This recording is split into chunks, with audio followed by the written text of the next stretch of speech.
Porque parlamentarios de Chile Vamos han pedido la remoción del subsecretario de Pesca, Julio Salas, y la suspensión de la tramitación de la ley de fraccionamiento pesquero. Esto luego de que el ministro de Economía, Nicolás Grau, reconociera que el subsecretario entregó información errónea en el marco del debate del proyecto, lo que ha provocado el cierre de la planta pesquera Pacific Blue.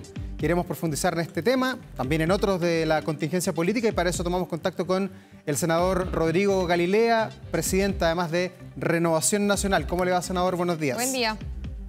Muy buenos días, Agustina y Davor. Encantado de tener esta conversación. A ver, senador, partamos sobre este polémico caso que ya generó este proyecto de ley, en donde hay muchas ideas de tratar de volver atrás con este que ya se había votado, pero sobre estos diferentes puntos que se plantearon y que fueron considerados erróneos, para su juicio, ¿es un error o hay una intención detrás al poner esta cifra? Yo prefiero, Agustina, decir que es un error. No podría creer yo de que haya una intencionalidad de engañar a nadie, engañar a los parlamentarios. Sería una cosa impensable.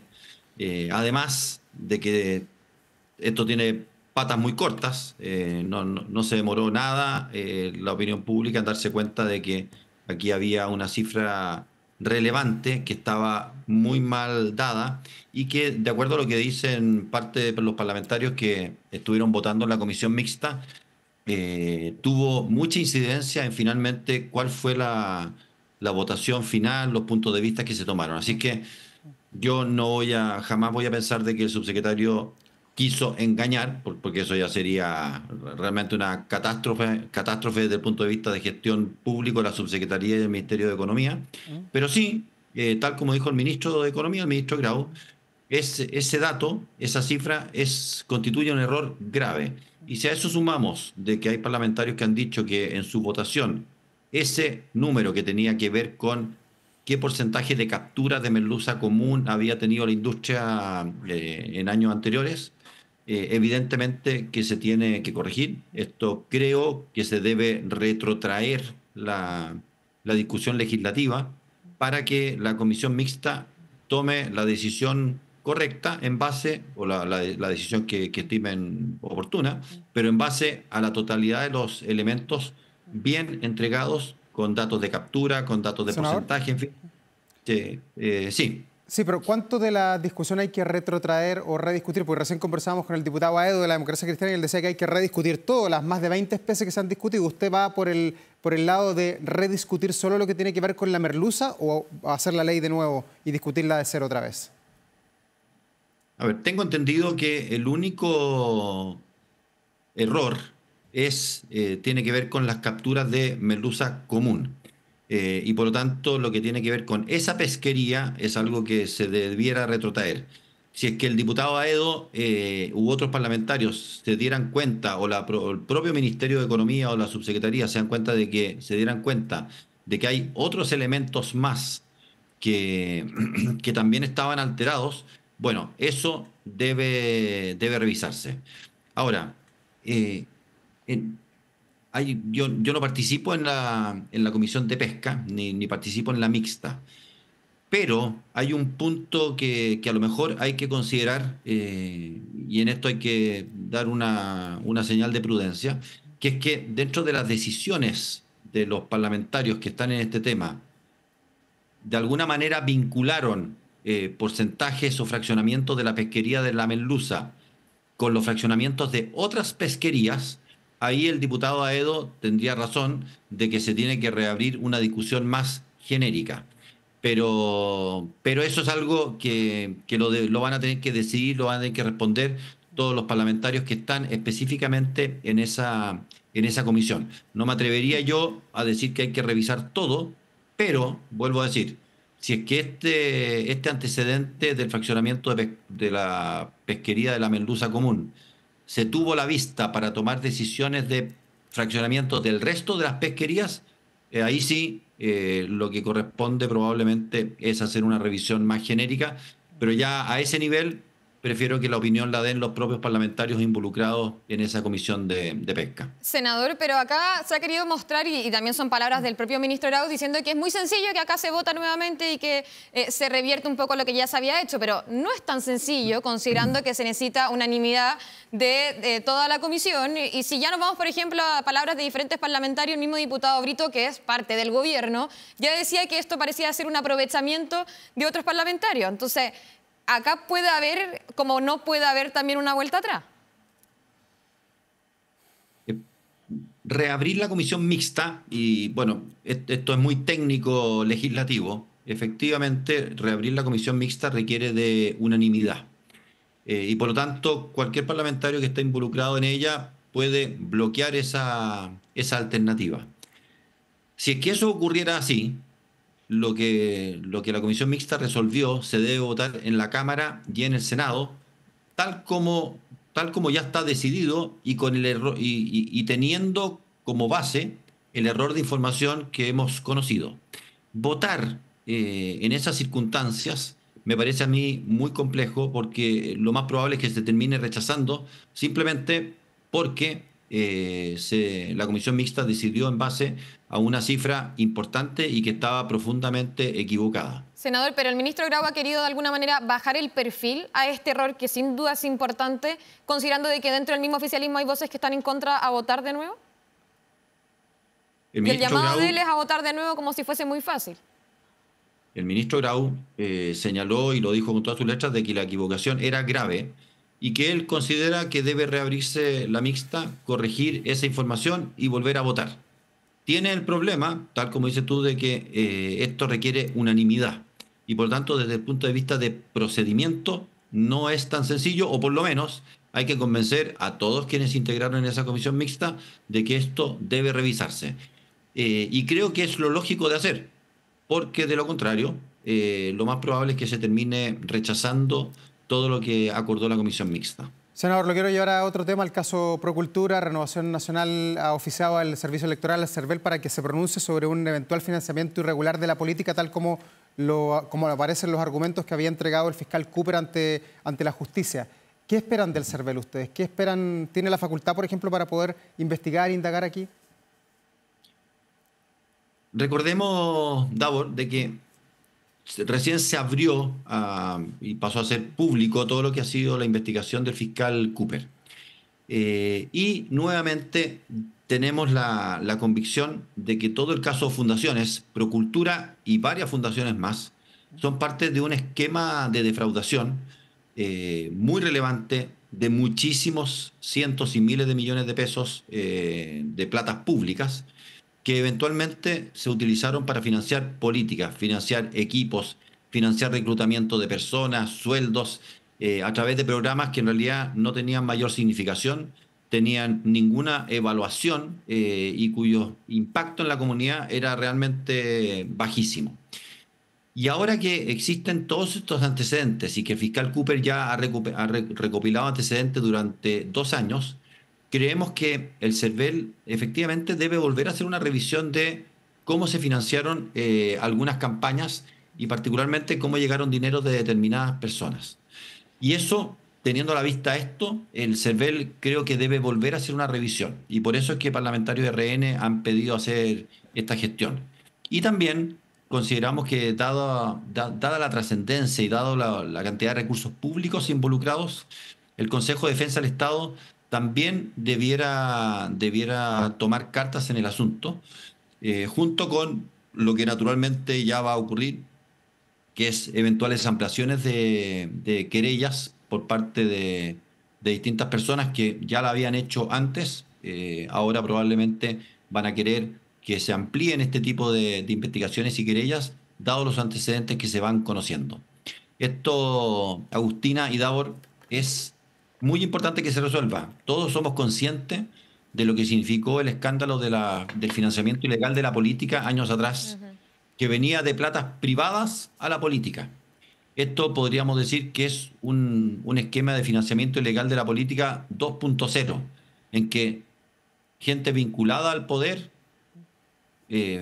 forma y establece fundaciones, corporaciones, con el único objetivo de extraer recursos públicos para ayudarse a financiar su determinada ideología política, partido político, movimiento político, y eso es, creo que aún más grave que el primer caso de financiamiento ilegal de la política. Y por lo tanto, todos los esfuerzos que se puedan hacer para esclarecer esto me parecen oportunos. Senador, y respecto a la figura del presidente Gabriel Boric, que para la Fiscalía es un sujeto de interés, de hecho se habla que entre las hipótesis está un financiamiento ilegal de su campaña.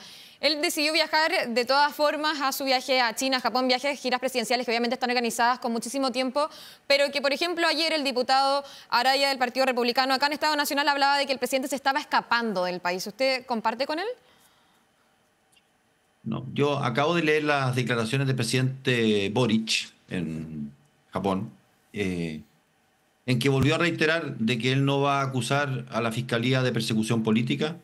Insiste en que las cosas se deben investigar, y dada la magnitud de lo que estamos viendo, yo creo que el presidente no solamente debe decir eso, que me parece correcto, sino que debe también probablemente destinar a un equipo, gente de sus asesores más cercanos, para que colaboren y ayuden en esta investigación.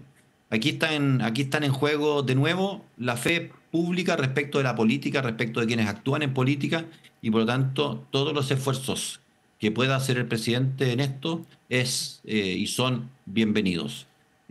Aquí el presidente de la República lo ha dicho, hay que colaborar con la justicia, y espero que él, en lo que es su conglomerado político, se ponga a la cabeza de esta colaboración para efectivamente llegar a lo que parece evidente, de que aquí hubo gente que armó toda una especie de mecanismo a través de corporaciones y fundaciones para acceder a platas públicas en gobiernos regionales, en ministerios, y así financiar su actividad política. Senador. La plata pública no es para eso, sino que es para ayudar a la comunidad, y eso es lo que no estaba ocurriendo de acuerdo a lo que está señalando la investigación. Ya, pero ¿usted respalda todo lo que ha hecho el Ministerio Público o está en la posición que he escuchado de algunos de que el Ministerio Público se estaría excediendo en sus facultades? Incluso el Frente Amplio hablaba el fin de semana de que aquí hay un espionaje con fines políticos. ¿El presidente de la República está al alcance de la justicia o ese teléfono nunca se puede escuchar por ser la primera autoridad del país?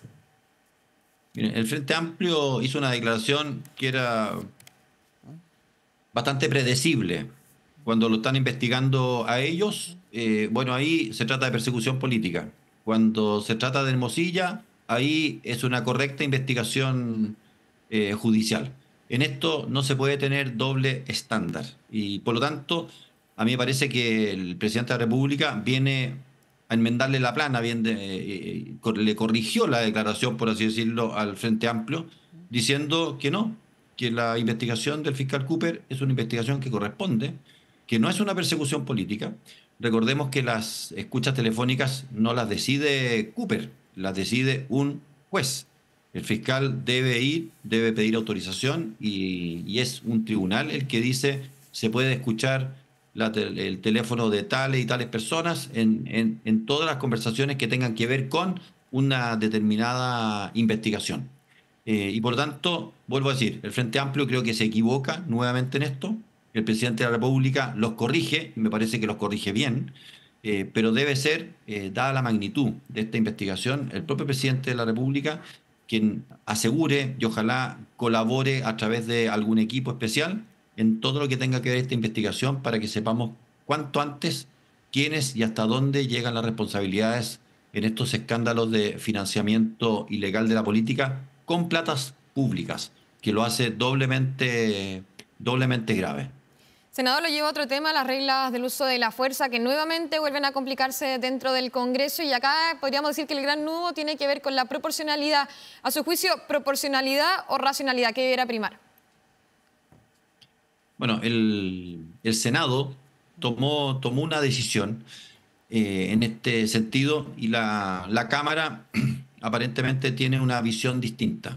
Lo que nosotros, porque empezar a tratar de explicar en fácil la diferencia entre proporcionalidad y racionalidad, puede ser difícil hacerlo en este instante. Pero lo que nosotros queremos es que finalmente, cuando a la policía o al ejército se le encomiendan labores de seguridad, no sea el propio carabinero o el propio militar que tenga que empezar a pensar en un catálogo de condiciones y circunstancias en las que puede o no puede actuar, cómo debe actuar, si puede o no puede hacer uso del arma de fuego, cómo debe, porque llegamos finalmente a una situación inverosímil, kafkiana, en que simplemente el uso de la fuerza se hace imposible. Y por lo tanto, nosotros bajo un esquema de razonabilidad, queremos que las policías tengan todos los elementos y las presunciones de uso legítimo de la fuerza cuando corresponde, bajo parámetros normales, que sean de absoluto sentido común y que no impliquen estar prácticamente leyendo un catálogo de condiciones bajo los cuales deba o no deba actuar. Así es que esperamos resolver esto, volviendo a la terminología del Congreso. Esto va a llegar va a estar en una comisión mixta y esperamos que ahí se resuelva correctamente todo lo que tiene que ver con las presunciones, con la protección a la policía y al ejército cuando les encomendamos justamente protegernos, y que no termine para ellos el uso de la fuerza significando juicios, eventuales de detenciones por parte de quienes deben efectivamente ejercer la fuerza. Y ahí, precisamente tomando su palabra, senador, así como está quedando la ley, ¿se le da garantía, se le da certeza al militar que está hasta ahora, no sé, en la Araucanía, en la macrozona sur, que está en la frontera en Arica? Porque también hay muchas voces que dicen que aquí ni proporcionalidad ni racionalidad, sino que el Estado siempre tiene que ser superior a la persona que ataca, si no viviríamos prácticamente en el caos. A ver, es evidente, Davor, de que el poder de la fuerza que ejerce legítimamente el Estado debe ser superior a la fuerza de quien está infringiendo la ley. Porque si no, simplemente esto sería una situación de descontrol absoluto. El Estado, quienes legítimamente ejercen la fuerza en Chile, que son las policías y eventualmente el ejército, deben tener una fuerza y un poder de fuerza superior, evidentemente, a quienes están infringiendo la ley. Eso no tiene ninguna duda.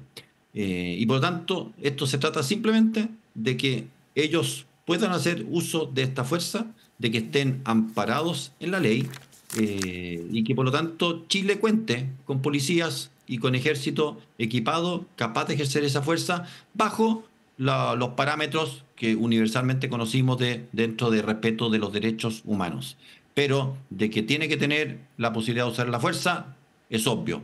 De que el poder de fuerza del ejército o la policía debe ser superior a quien está infringiendo la ley, también es obvio. Y por lo tanto tenemos que hacer algo simple que permita que cuando Chile, a través de sus autoridades legítimas, le encargan a Carabineros, le encargan a la PDI o le encargan al ejército o a la Armada tomar y reprimir ciertos actos de violencia, puedan hacerlos sin que para ellos tengan consecuencias. Bien, senador Rodrigo Galilea, un tema seguramente que vamos a seguir abordando durante esta semana. Presidente también de Renovación Nacional, muchas gracias por su tiempo. Gracias, senador. Bueno, muchas gracias a ustedes. Nos vemos. Buenos días.